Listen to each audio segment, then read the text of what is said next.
फ्रांसीसी मरकज़ सकाफ़त alliance Francis में गुज़श्ता 40 बरसों से ग्रैंड मास्टर नजम खान ताइक्वांडो की तरबियत दे रहे हैं। उनका कहना था कि वो यहाँ अब तक 20,000 अफराद को इस फ़न से रोशनास करवा चुके हैं, जिनमें 3 से 70 साल के लोग शामिल हैं। लर्निंग डिसिप्लिन, अभी से हम इन्हें डिसिप्लिन कर रहे हैं। Taekwondo plus military martial art हम इन्हें ट्रेन कर रहे हैं।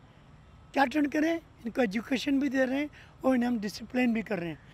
यूँ तो ताइक्वांडो कोरिया का कौमी खेल है, जिसका मतलब हाथ और पाँव के जरिए दिफा है। ओलंपिक्स में शामिल वाहिद मार्शल आर्ट का खेल ताइक्वांडो दिमागी और जिस्मानी दोनों तरह की सेहत के लिए बेहतरीन है। इसीलिए वालिदैन बच्चों को इस खेल की तरफ राग़िब करते हैं ताकि वो इस सेहत बख्श सरगर्मी में शामिल हो सकें। मैं अपने बच्चे को खुद यहाँ लेकर आई हूँ ताकि वो इन फ्यूचर भी अपने आप को बेहतर तौर पे फिट रख सके और अपने आप को सेफ रख सके और टाइम को बेहतर तौर पे इस्तेमाल कर सके। हेल्दी एक्टिविटी है, फिटनेस वाइज भी इंसान को चाहिए कि ख़ुद भी बच्चों को भी इस तरफ लाना चाहिए।